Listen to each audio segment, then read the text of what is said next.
Perfect. Well, it's 6 o'clock, so we're going to go ahead and get started as people still trickle in. First of all, thanks for joining us tonight. This is kind of a new webinar topic that we haven't really dove too much into yet. So this is basically new trap preparations, modifications, and tuning. So a few housekeeping items before we get started. This is set up as a Zoom webinar, so your mics and your webcams are kind of silenced for the duration of this webinar. There is a chat feature down below, so if you do have any questions, feel free to drop them into that chat, and then we will bring them up to whoever's presenting at that time, and we'll get those questions answered. One other housekeeping item, this webinar is being recorded, so if you happen to need to leave early or you have some Zoom issues, which we've run into quite a bit recently, a full recording of this webinar will be thrown up on YouTube. It'll probably be uploaded sometime tomorrow, but we'll send everybody who registered a copy of that recording, so you'll get a link directly to YouTube. So if you have to take off a little bit early, you will still have access to the full webinar. But with that, I'll go ahead and turn it over to Curtis, who's going to kind of help us navigate some of this stuff. It's a little bit technical, but it's extremely important. Yeah, thanks, Dan. So, like Dan mentioned, this is a brand new first time we've done this specific webinar, and this is all about new trap preparation, modifications, and tuning. So this is information you're going to want to know if you go to buy traps. Also, if you have recently bought traps or acquired them somehow, this we think is really going to help you. So let's first start off with the different types of traps that are out there. Basically, all the different types of traps that are used for wildlife trapping are divided into two groups. We have live restraining traps and we have killer type traps. We're going to start off with the live restraining type traps, and this includes cage traps. This includes all your different foothold traps, and then also your commonly called dog-proof traps, but they're foot encapsulating or enclosed trigger type traps. All of these are live restraining traps. So the purpose of these, they're intended to catch an animal and hold it alive and perfectly well, so that when you get there, you can choose to either take that animal or release it. Remember, in the case of animals like bobcats in Illinois, you have to have a specific tag in order to keep a bobcat. So what happens if you're trapping for coyotes and you incidentally catch a bobcat? Well, you've got to be prepared to release that cat, and if you use proper footholds, that cat's going to be 100% releasable. A lot of people know the job I worked before I came here. I worked in the fur bear department of Wisconsin's DNR, and Wisconsin has a big project where they have collared well over 100 bobcats that are just like I explained earlier. Trappers incidentally catch a bobcat when they're trying to catch coyotes or foxes. They call the DNR. DNR comes out there, puts a collar on them, and obviously gets a ton of data from a very secretive animal for the rest of its days. And of all those cats, well over 100 all caught, well, almost all caught in foothold style traps. They didn't have a single capture related mortality, which is pretty amazing, a number that high. So obviously trapping equipment has come a long ways in the past couple decades for sure. One thing I'll point out, main different types of footholds up there. On the left, we've got what's called a long spring. So what powers that is that actual long spring that powers the trap, the jaws shut. And on the right is a coil spring. So that has levers that hold the jaws shut, but the powerhouse is a little bit hard to see, but it's that coil of wire that sits up underneath the levers. So coil spring versus a long spring there. Now, the second type of traps, this is your killer type traps. So a completely different purpose here. These are designed to catch an animal and dispatch it, kill it as quickly and humanely as possible, just like a mouse trap. A lot of you maybe have set mouse traps in your house or barn or shop or something to get rid of some little rodents running around there. Well, basically the trap up above it is the same style of trap. It's a body grip trap just for a little bit bigger mouse, basically. So um, the all and we also include snares in this. So a snare is a cable device which in Illinois can only be used if it's set at least half underwater.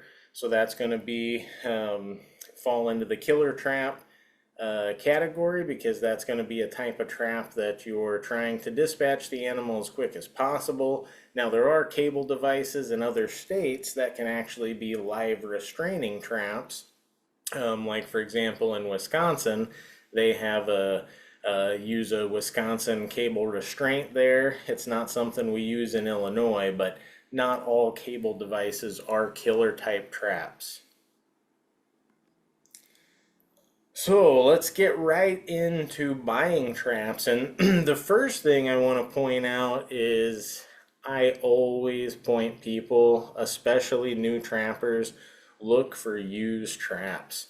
And it's not just to save a little bit of money, which that is obviously a great aspect to it. Trapping equipment is not cheap, but the best thing I think about used traps is you can buy used traps that are almost ready to go. You might just have to slap your individual trap tag onto that thing and it's ready to set. So you're saving yourself a whole lot of steps that we're going to be going over in this webinar by buying traps that are used. Now, not always are you going to buy used traps and they're going to be 100% ready to set out in the field, but chances are they at least have accomplished some of these steps, so further down the line than a brand new trap. And a great place to look, probably the best place to find used traps, because you don't have to worry about shipping, is go to the Illinois Trappers Association's rendezvous. They have a yearly rendezvous. They hold it. It's usually in the fall time, centrally located. You can check out their webpage, their Facebook page for details as we get closer to that. But basically, rendezvous, they get a bunch of trappers together. They have some demos where you can watch people how they set their sets. All that's for free. But then they also have a whole bunch of vendors that are around selling equipment. And obviously, they're selling equipment that's suitable in Illinois.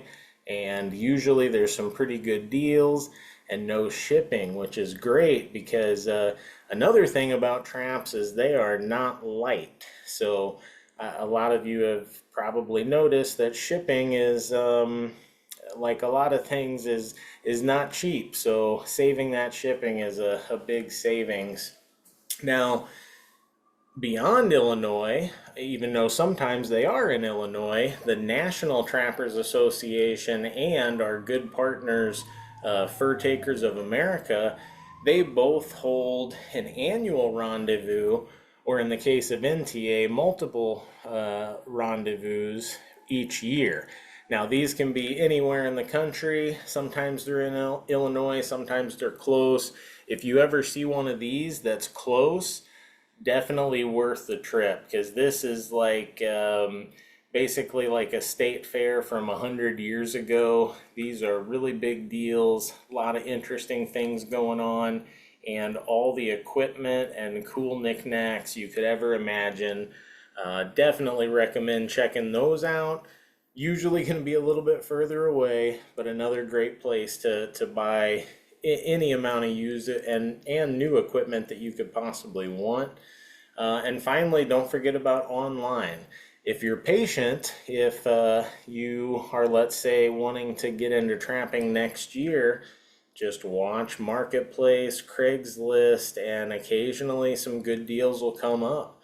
Especially if you find somebody who's maybe they've moved to the city, or they're aging out, or for whatever reason they're selling their whole kit and caboodle.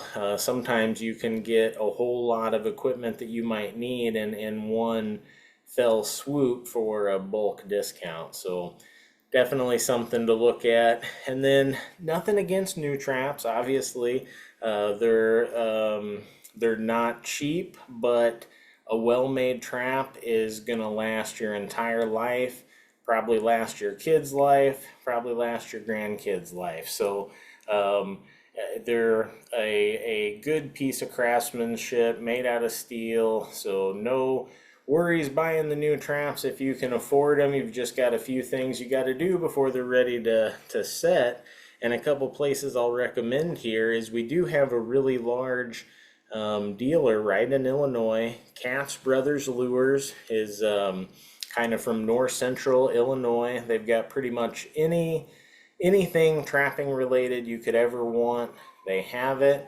And if you're along the river down near Alton, Bluff City Outdoors, I've been in there a couple times recently and been pretty impressed with their trapping selection. So definitely check them out as well. And a lot of times your local sporting goods store, they will have a small trapping section.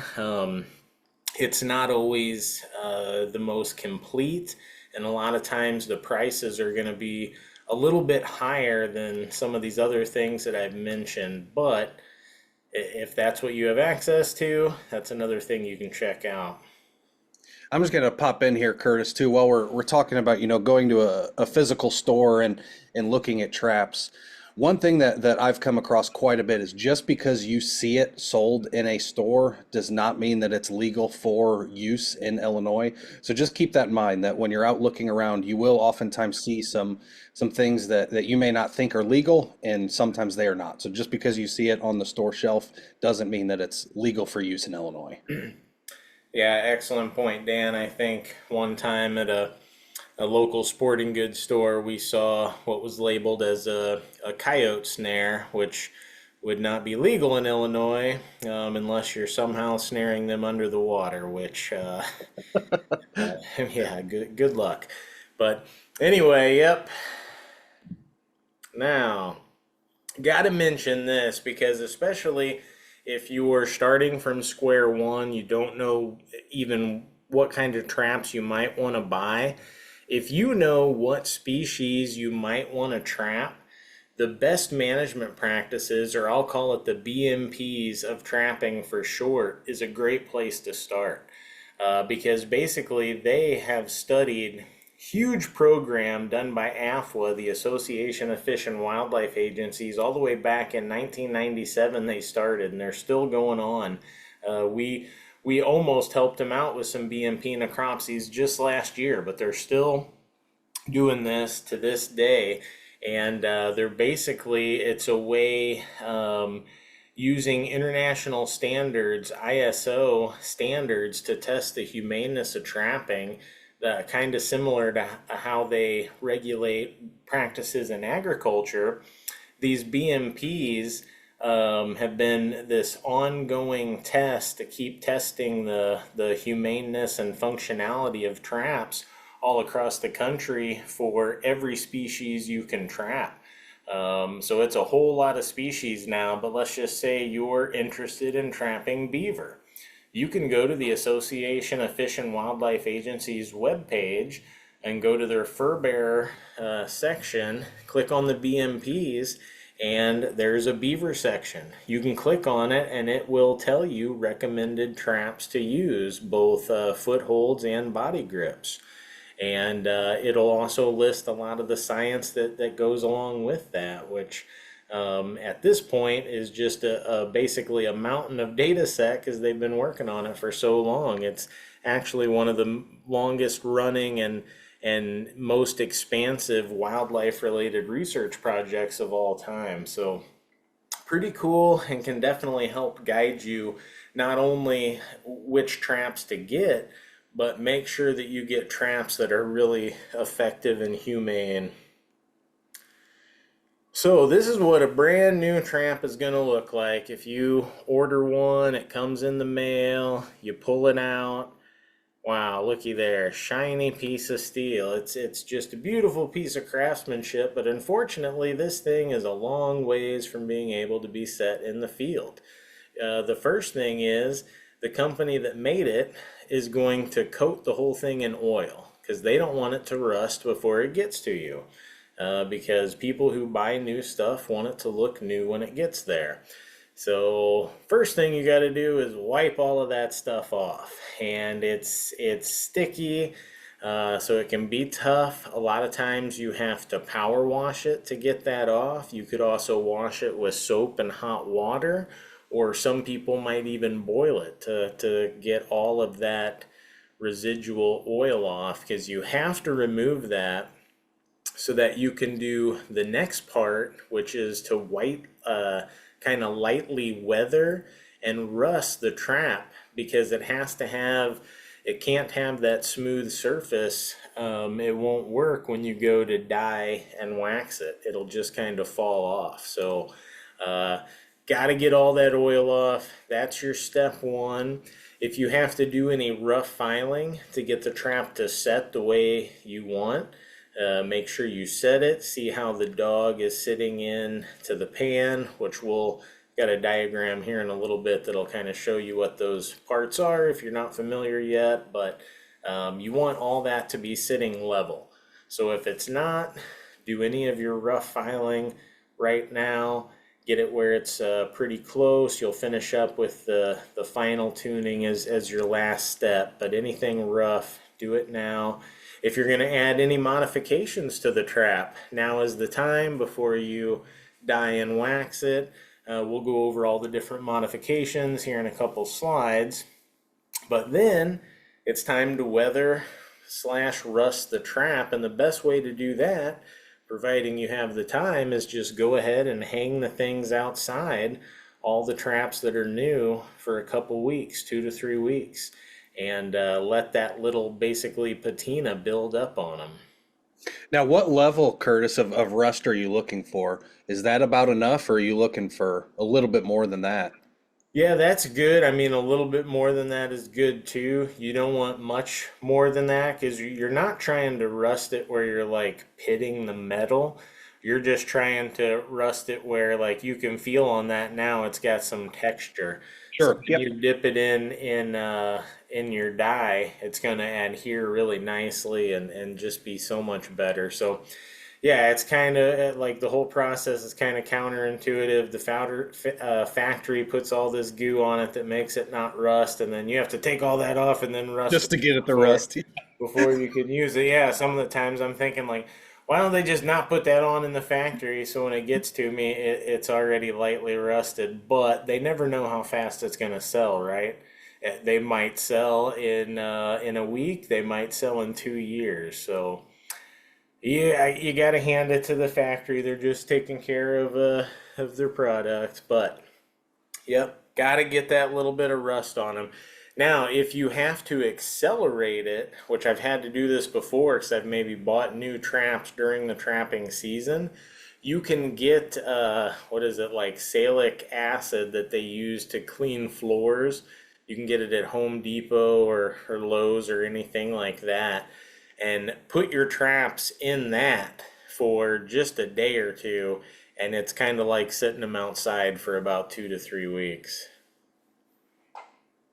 Now, are you trying to get a fairly even coat of rust? Because I hung this one out for a few weeks when I first got it, and obviously these parts have weathered quite well, but the actual hold of the trap hasn't, nor has the pan. Are you trying to get a pretty even coating of rust I over the whole mean, surface? what you get is kind of what you get, but one thing Sure. that might help is, like, if it's too dry when you are hanging it outside, is maybe dip it in water a couple times. And if you really want to accelerate it and you don't want to get the acid, you could just do some light salt water.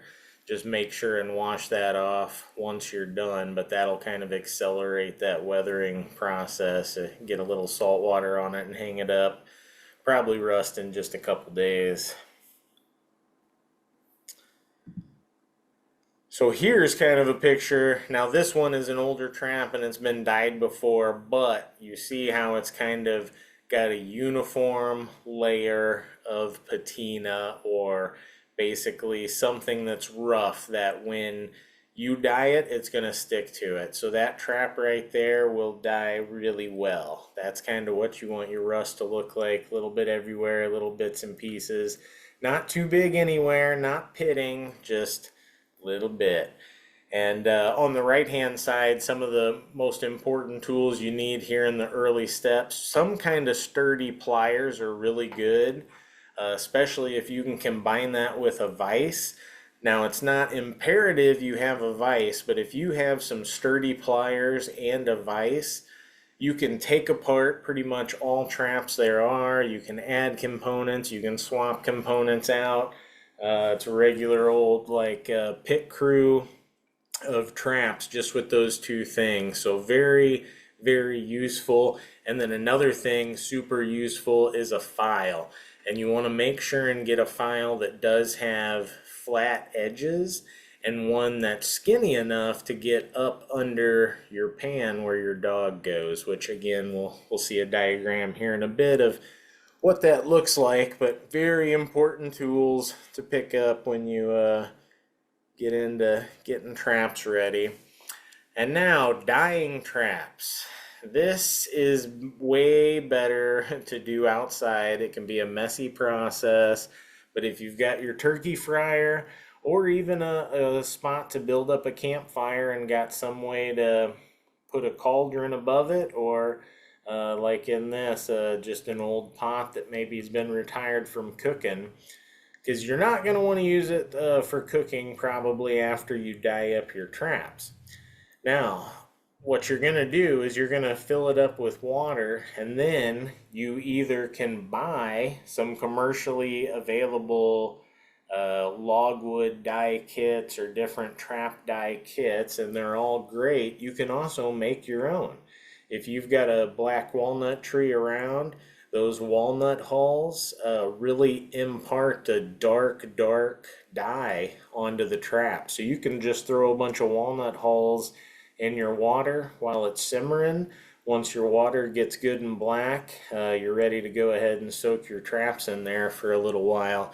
And how long just depends. You know, it depends on how much patina and how much dye you've got in your water. But good rule of thumb, make sure the trap gets the same temperature as all the water. So let it sit in there for 2 to 3 minutes at least, and then pull it out. And if it's not to your liking, put it in there for another few minutes while you stand around a fire. Who doesn't like to stand around a fire, right? Always a good time. Outside heat source, much better, much safer. And this part you do on all traps. Dyeing, doesn't matter if it's a body grip, foothold, anything, you can dye it. Now obviously cage traps are too big. Most people are not able to dye it, so they may wind up having to spray paint them or do something else if they're out there. But yeah, all traps can be dyed. Now, Curtis, for your trapping experience, how often are you having to re-dye traps? Is this something that people should expect to do annually, or is this something that you kind of do when you first are setting up a specific trap and then it's good to go for quite a while? Yeah, that it will definitely vary by where you trap and how often you trap, but for most hobby trappers, myself included, I mean, this is something a trap probably only has to be done maybe every 5 years or so, 3 to 5 years. Maybe you can push it even further than that. Now, if you only had just a couple traps and you were using them a ton, maybe it is an annual thing for you, but I've generally been able to push it to at least 3, probably closer to 5 years most of the time. Good question. Good question. If anything, I usually am always like getting a few new traps, so I've always got some new ones that need to be dyed, and then if there's any that need touch-ups, I'll just do it then, even if they don't need it, I guess. So, because like I mentioned before, it's always fun to stand around a fire. So if you get to do that while you're dyeing traps, I mean, it's a good day. Win, win, win. Yes, yes. Now So there we is have an a alternative. question from the chat that I'll bring up. When Sure. dyeing traps, do I have to worry about the smell of the dye before setting the traps outside? Well, definitely that's something you want to worry about. That's why you use natural dyes. Like black walnut, sure it's going to have a smell, but it's a smell that coyotes are smelling all the time. Um, and a lot of the commercially the even the ones you buy commercially, it's just filled with a whole bunch of natural stuff. You know, they got sumac in there and a bunch of different bark, and they have a bunch of ground up black walnut, and so yes, definitely don't use a dye that's not meant for traps, because if it does impart a smell and you want to trap, let's say coyotes or foxes, you're gonna have an issue with that. So good question. Get dye that's for traps or use natural stuff, and then you should be in good shape. Now this stuff, it unfortunately does not include standing around a fire because you don't need heat. You just mix this with some Coleman lantern fuel or some white gas, and it tells you on the back a little recipe. Mix some of the can with the white gas, mix it up, and then you do the same thing where you dip your traps in there. I should mention that always hold the jaws apart with a little stick or a little nail so that you get good coverage on the inside of the jaws too.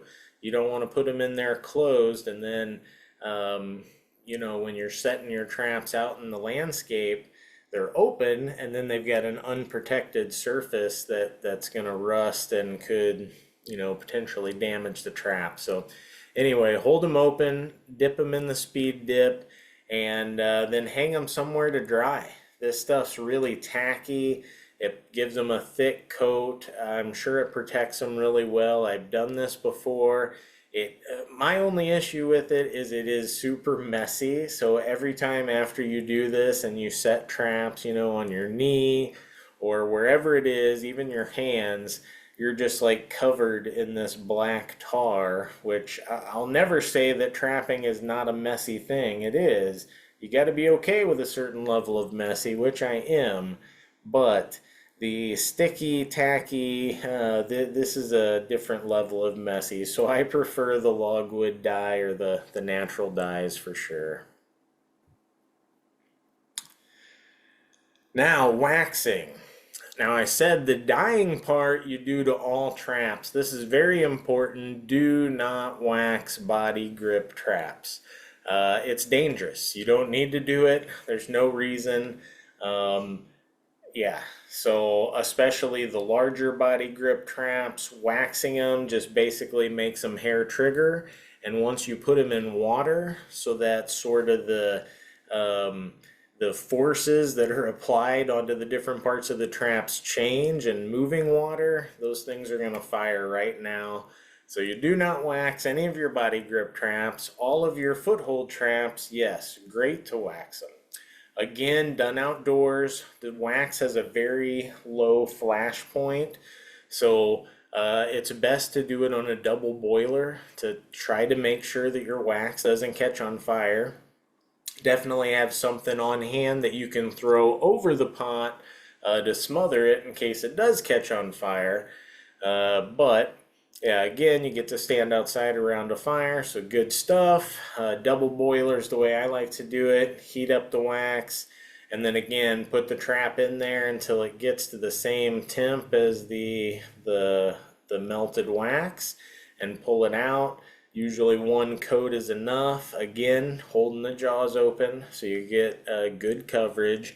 Now, some people, I've never done it together, but you can wax and dye at the same time if you've got a big enough cauldron.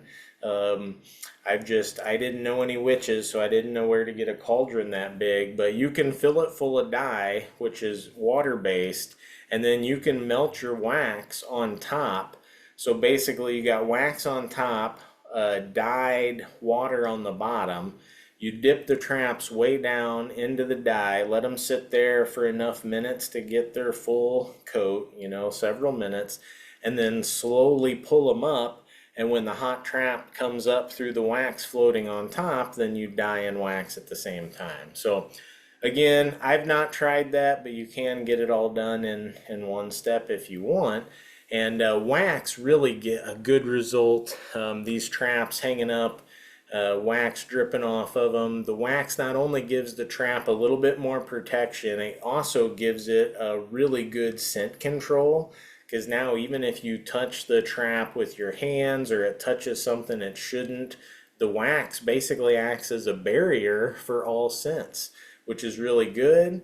It gives it extra protection from rust, especially once you start setting in the colder months. You may be setting with some antifreeze type soils, which could be even more corrosive on your trap. So wax is really good. Also makes them really fast and just function really well. So big fan of the dye-in wax, and like I said, it's a good time. You're standing outside with your buddies around a fire, dipping steel in some molten wax. What's not to love?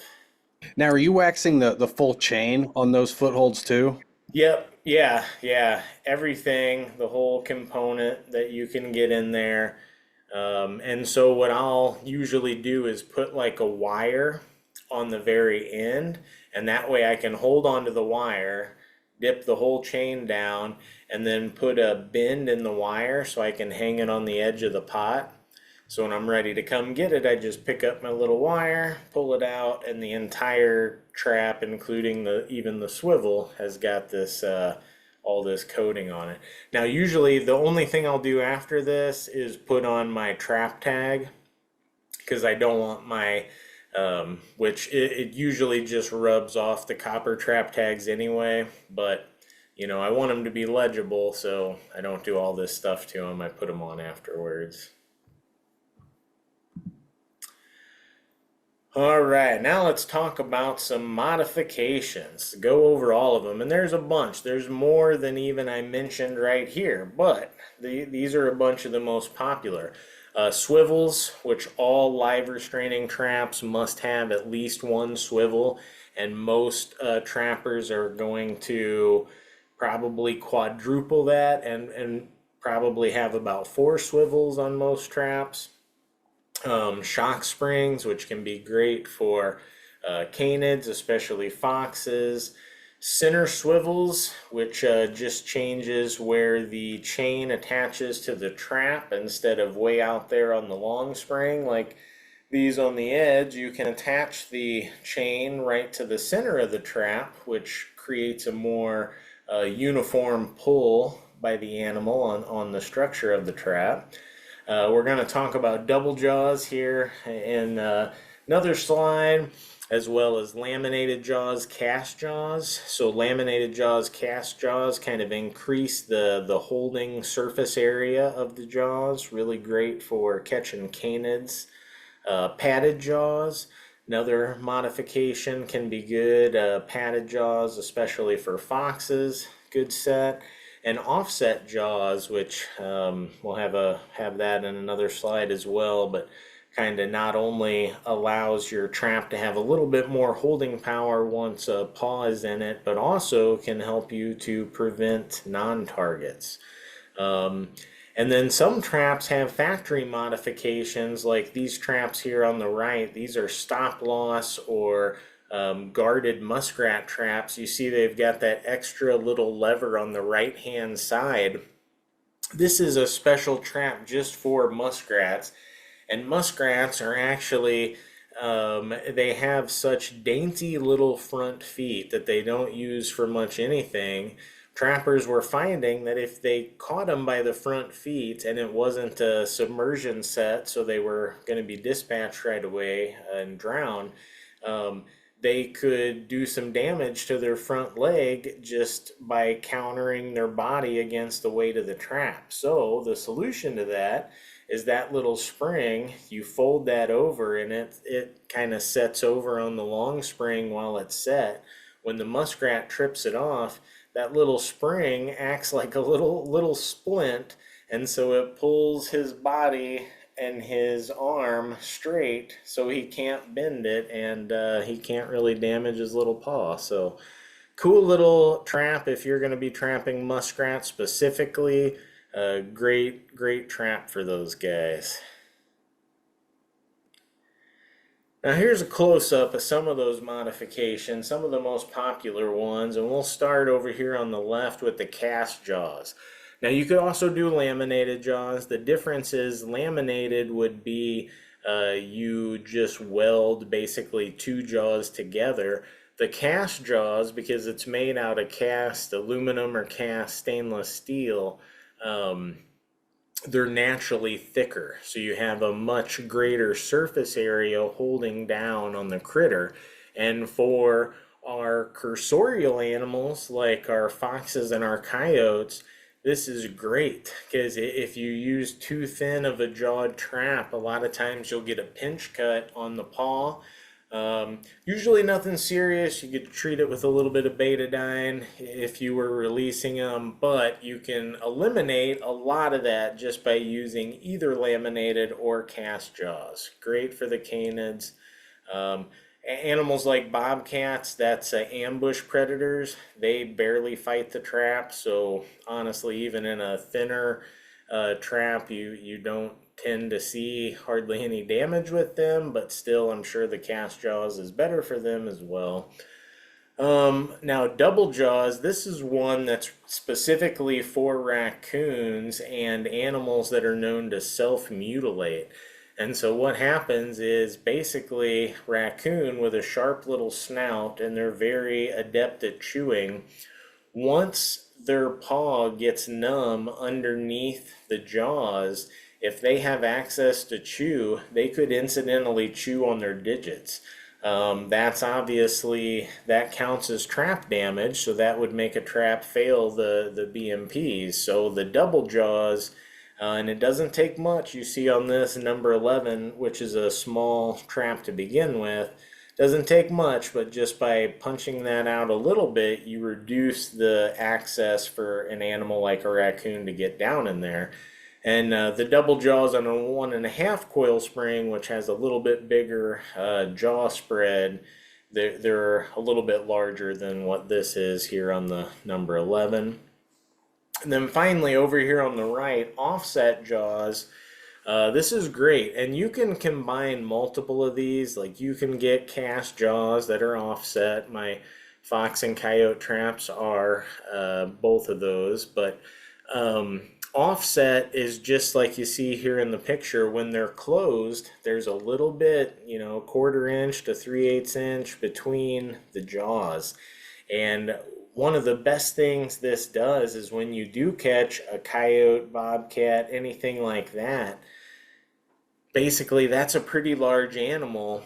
When an animal's paw's in that trap, the levers don't go up very high at all.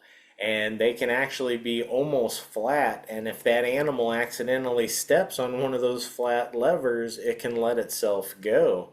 But if you have the offset trap, those levers come up a little bit higher. It's much tougher for that to happen.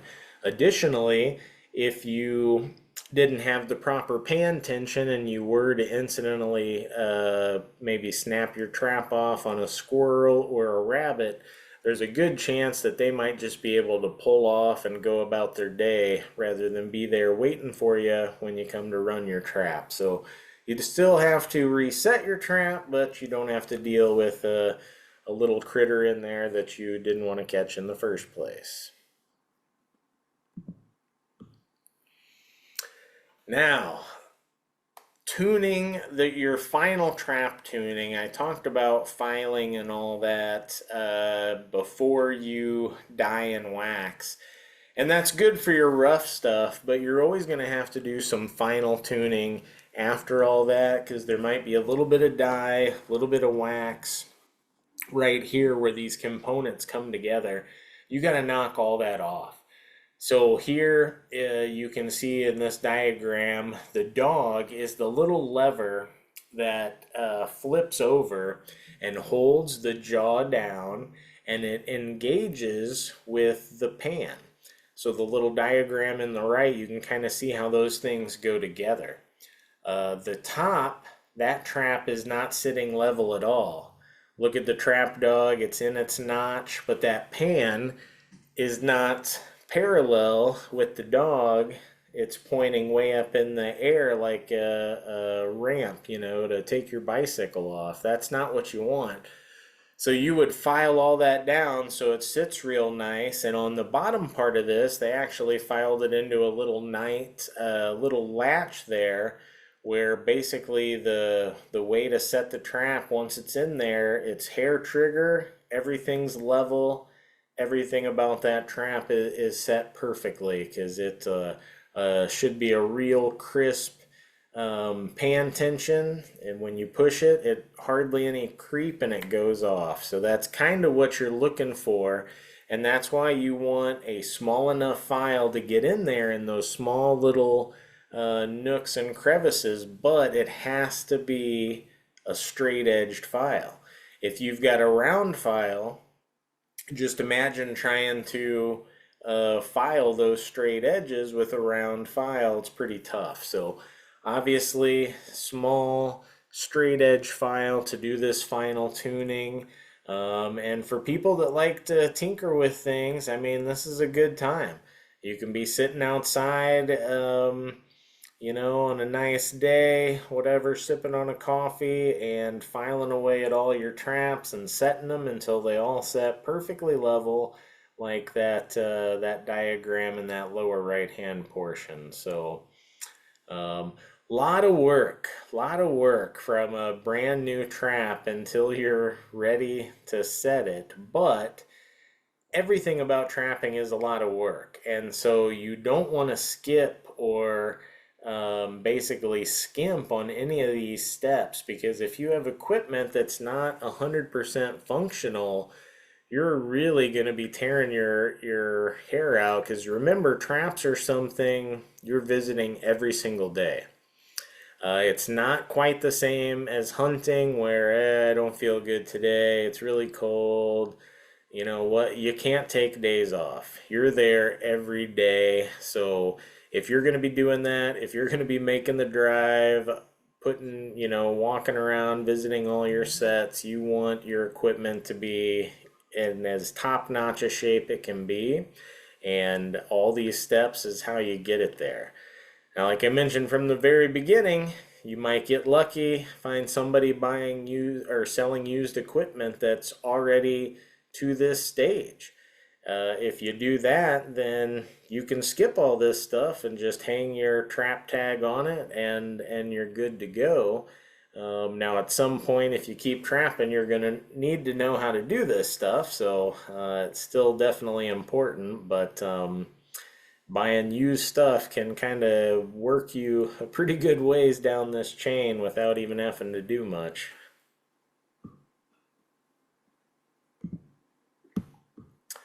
With that, I'll kick it back over to Dan. Awesome. Thanks, Curtis. And one thing before we kind of wrap this up that we always like to really hit on is the important role that hunters and trappers pay for wildlife. And I use that term pay on purpose. A lot of the funding of our natural resources is on the back of sportsmen and sportswomen. And one thing we really like to highlight is the fact that there has never been a species that's gone extinct or become threatened due to regulated hunting. Now, prior to this kind of conservation era that really kicked off in the early 1900s, we kind of had this what a lot of people call the eradication era of kind of wildlife management, where there wasn't much management. It was just remove as many species as possible. But in the mid early 1900s, we started to see a shift. There was kind of this natural group of sportsmen who came together and decided, look, if we want to have this resource to be able to use and to harvest from in years to come, we really need to start carefully managing these populations. And so one of the most, in my opinion, influential kind of acts of the modern conservation era was known as the Pittman-Robertson Act. And this was introduced in 1937 by two U.S. senators. And what's really cool about the way that this funding mechanism works is that, again, it's on the back of hunters, of trappers, and of firearm owners, of firearm shooters. So essentially, it's an excise tax that's already built into that price. So it's kind of taxed at the manufacturer's level of about 10 to 11%. Now, there are different categories and different taxation levels, whether it's a handgun versus a firearm versus a bow, but on average, it's roughly 10 to 11%. But what's really unique about this funding mechanism is the two senators who first introduced it, Pittman and Robertson, knew how the state of U.S. government works. And so they were very specific in crafting this legislation that this money cannot be given to the Treasury Department. It cannot be used for the million other things that a lot of tax revenue is used for. It is earmarked and very specific for managing wildlife and managing our natural resources. And so it's one thing we really like to highlight because this is, again, hunters, target shooters, and trappers putting the bulk of funding wildlife management and conservation of our natural resources in this country on our backs. And so it's something we really like to highlight. And I do want to kind of emphasize the scope of this money. So Illinois' contribution that they received from Pittman Robertson the last year was roughly 18 to 20 million dollars. I can't remember the exact dollar figure off my head, but that's real dollars that can be used to manage public land, so to increase habitat, provide better habitat, to do wildlife research, to acquire new land. And so it's a really unique funding mechanism and something we really like to champion and really like to push because every time you go buy a firearm, you buy ammunition, you are immediately contributing to conservation in this country. And it's a very unique model. It's unique across the world, and it's arguably one of the biggest success stories that, for whatever reason, a lot of sportsmen and women just are unfamiliar with.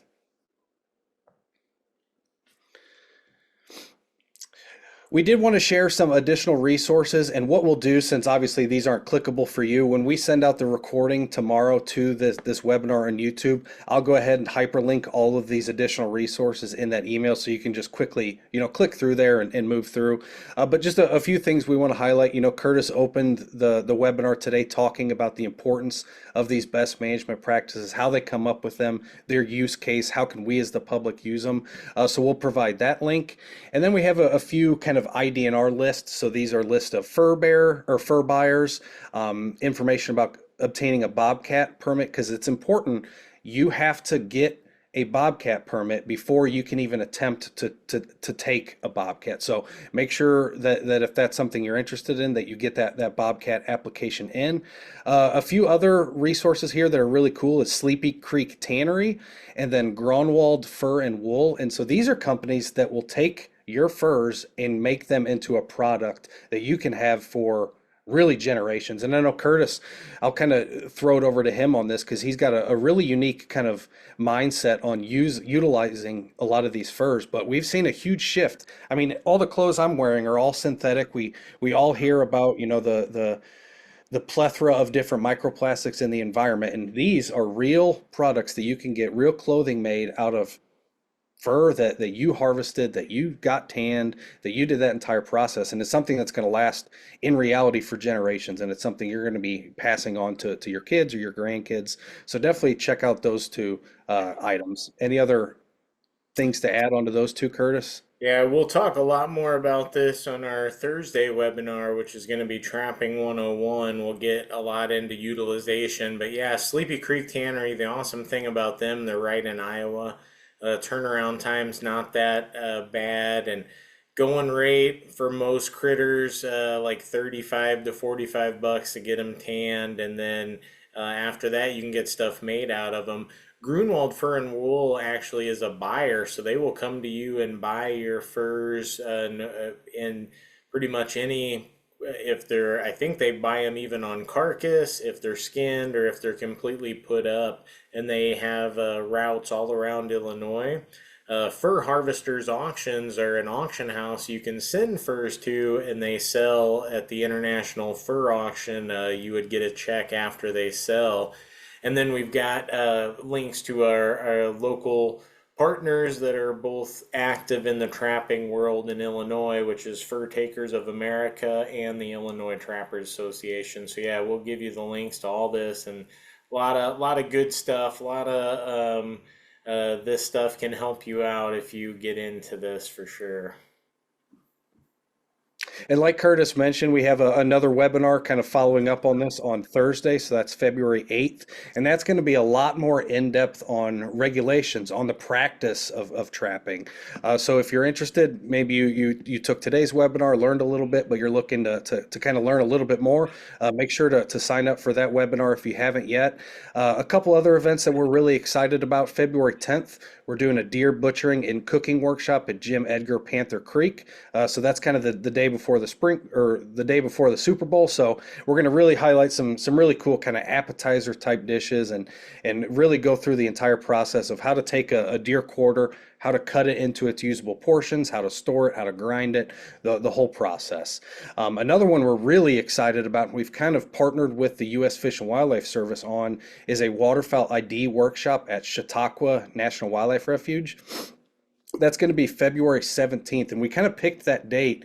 We worked very closely with the U.S. Fish and Wildlife Service to try to pick a date where we expect a good number of migrating waterfowl to be at the site. And so we're hoping we're going to have a lot of different species to look at. We're going to start off in the classroom looking at some taxidermy style specimens, and then we're going to transition out to the field and look through some spotting scopes, some binoculars, and get to get a really good look at what these birds are, what they look like. And then obviously throughout the whole process, we're going to go in depth and in detail into basically how to identify these species, whether it's using visual cues, whether it's their flight pattern, whether it's their vocalization, whether it's just the habitat that they're using. And so there's really a lot that goes into waterfowl ID, and we're hoping to help provide a little bit of that information.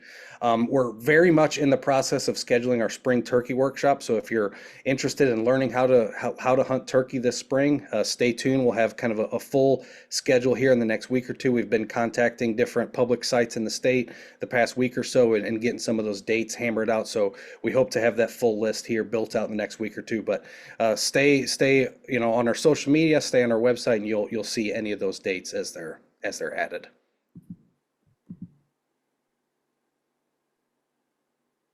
But with that, we've got a few minutes we can hang around for questions. Again, thank you, Curtis, for presenting the bulk of this stuff tonight. That's really interesting stuff. And I know I learned a lot just kind of sitting here. So I'm looking forward to Thursday and kind of picking up on the next part of this.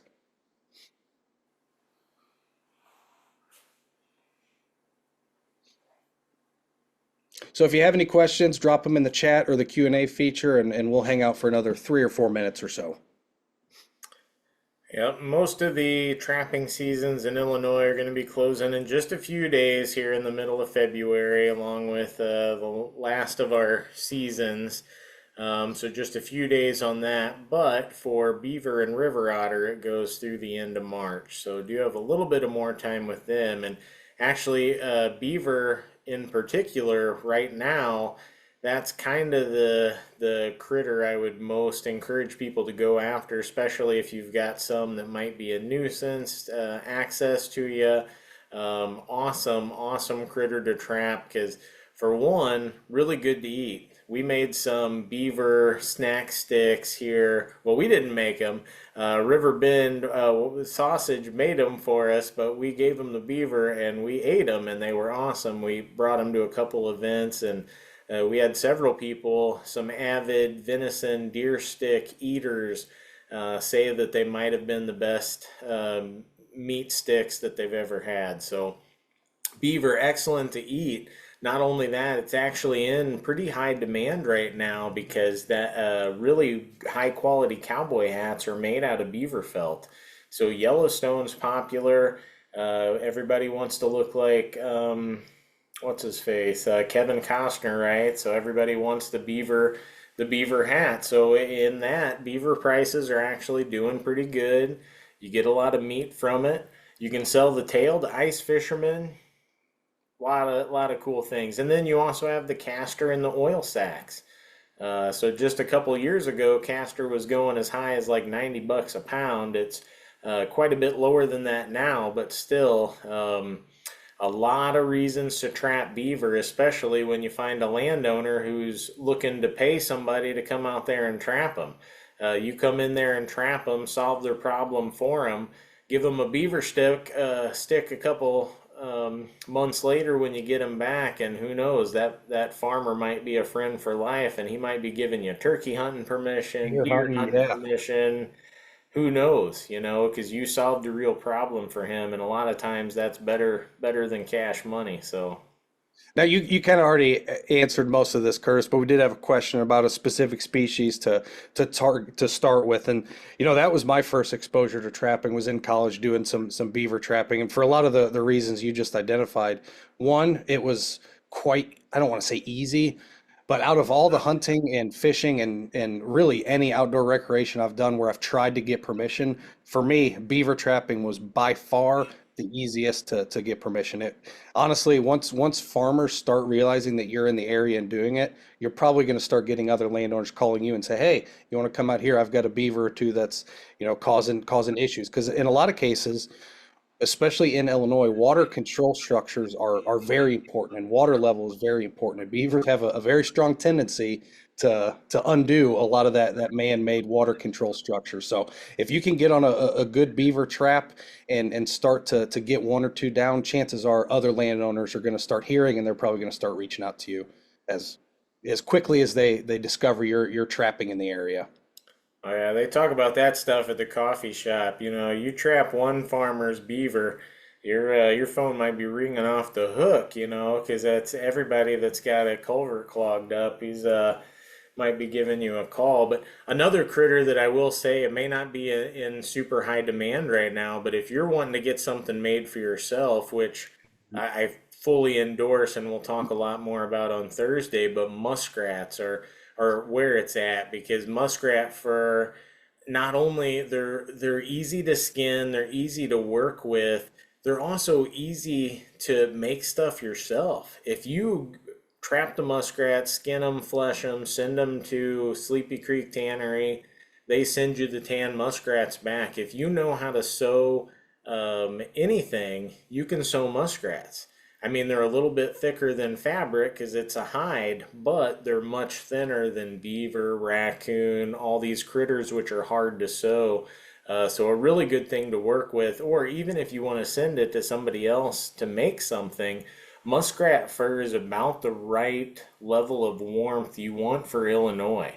Raccoon and coyote is a little bit too warm if you're doing anything other than probably ice fishing or riding a snowmobile or, yeah. So Which heck, muskrat, heck, these days it doesn't even feel like we get an ice fishing season. yeah, and you may not. So then, yeah, muskrat you're gonna get more use out of. It's a really soft, nice fur, and they're in the mouse family. If you've trapped mice, you can trap a muskrat. You just like a mouse, their runs are right along your wall. So where do you set your trap? Right along the wall. Oh, if there's a funnel because there's something against the wall, that's even better, right? You set the trap right between there. Well, muskrats are the same way. Just instead of running around your barn, they're going to be swimming around in the water in the streams. So you can a lot of times find their little silty trails or muddy trails, or especially if we get ice on, you can see the bubble trails under there. That's their trail, and you put a trap in their trail, they're creatures of habit. They're gonna go through that. So I think muskrats are a great critter. Also, the traps are inexpensive, so a good thing to start with. You need very little equipment to work them up. Um, Beaver a little bit more in demand, but you're basically your same tactics you trap muskrat with, you can trap beaver with, just a little bit heavier, bigger, more expensive equipment. So for that one reason, I would say maybe muskrats is the best entry animal. But yeah, if you've got access to beaver, don't turn them down, because yeah, that's a great way to start too. Just a lot more work. I think the first beaver I ever skinned by myself, Oh, it took me it took, 5 6 hours. yeah, I was gonna say probably took me a full 2 hours or more. So don't expect to trap your first beaver and be done and ready for breakfast by 9 a.m. or anything like like And I will say I also did enjoy raccoon trapping too, especially if you're in an area where you're not getting a lot of water. Don't sleep on raccoon trapping. But we have one more question, Curtis. How many traps would you recommend running if you are just beginning? And I think just to clarify this, obviously a lot of it's going to depend on the amount of time you have. Like Curtis said, you are required by law that you are checking these traps every single day. Now, if you get to a point where your first six traps all have a critter on them, it's going to take you longer and longer to run the rest of that trap line. So there's a lot that you're kind of, need to rely and be cognizant of. But take it away, Curtis. What are your thoughts on that? Yeah, yeah, very dependent. I've had times where you might be trapping right next to your house and maybe you're just running like three traps. Pretty much everywhere I go, I want to set at least like three. But maybe that's all I'm running because it's right next to my house and I drive by it on my way to work or whatever the situation might be. But now, if I was actually driving any distance, like if I had to drive 30 minutes to get somewhere, now I'm thinking to myself, well, to make this drive worth it, I don't know, I probably want to set around 10 or a dozen. Like Dan said, I don't want to set too many that I wind up with too much success and now it's warm and I've got 11 beaver to deal with and my last one took me 5 hours to skin. Well, guess what? Clear your calendars, Call some friends. Yeah. yeah, you're kind. Yeah, you better have some friends. All those things have to play into it, but don't, the old days where trappers are like long liners and running hundreds and hundreds of sets, most of your trappers are not doing that anymore because it's not like it's going to pay the bills. The people that trap nowadays for the most part do it because they enjoy it. They do it because they want that connection to the past. They do it because maybe they want a few furs to make some cool resource or get something mounted in their house. But um, yeah, trap a number that's comfortable for you that you can run. No shame in just running three or four right by your house. You're still a trapper. I don't care. As long as you buy your trapping license, you do everything legally, ethically, and you're always trying to get better, you're a trapper, whether you're running two traps or 200. So, for me personally, I probably average a dozen to 2 dozen. And only when I'm muskrat trapping, maybe a big lake or something, then maybe I'm running close to 100. But most of the time, like around 2 dozen is what I'm running on a normal trap line. Good questions. Yeah, no, I guess a lot of it depends on your overall fitness level too. If you're trapping one of these public land sites that you may have to walk, 700, 800 yards from the car, if you're carrying that many traps and then you're trying to get that many carcasses out of there in one time, it can be a lot, especially while you're wearing waders and you're carrying everything else that you need to shovel, all the kind of gear. There's a lot. Yeah, I already mentioned that first beaver that took me like 2.5 hours to skin. It was about a 55-pound beaver, and my brother and I, in all of our wisdom, we picked a spot way far away because And it was there's a not a good good way to spot. carry beavers. There's not a good way to carry Oh, them. they don't have a handle, and Oh, yeah, we were silly. We set in the best spot for the beaver, beautiful spot. We caught it the first day, but guess what? If we would have set right close to the truck, we probably still would have caught it in the first couple days, and we wouldn't have. But yeah, we had to carry that 55-pound thing soaking wet. soaking wet, yeah. Beaver, I don't think they smell bad, but they definitely are going to You have an impart a odor, yeah. smell on you that is going to be tough to wash off for a while.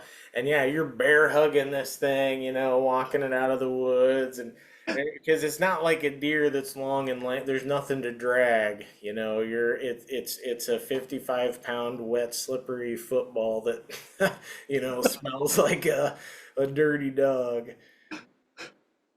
But hey, it's a good workout, like you It said. is. It You is. can cancel your gym membership and just carry beaver around for the winter. Well, awesome. Well, thanks everybody for joining us tonight. Again, look out for an email tomorrow with a link to all those kind of resources we touched on, another link to this recording if you want to go back and rewatch it. And then I highly recommend checking out our webinar on Thursday. So if you haven't signed up for that, go ahead and do that. You can do that at learntohuntIL.com by clicking the upcoming events tab. But if anything else comes to mind, feel free to shoot us an email, lthillinois@gmail.com. You can also find us on Facebook, Instagram, YouTube, the whole shebang, and feel free to reach out to us at any time with any questions you have. We're here to help, and we love helping. So, but with that, any last words of wisdom, Curtis? All my words are out. They've I escaped like me. it. I'm out of wisdom. I've gone. All right, thanks everybody. Yep. See you on Thursday, Next hopefully. time.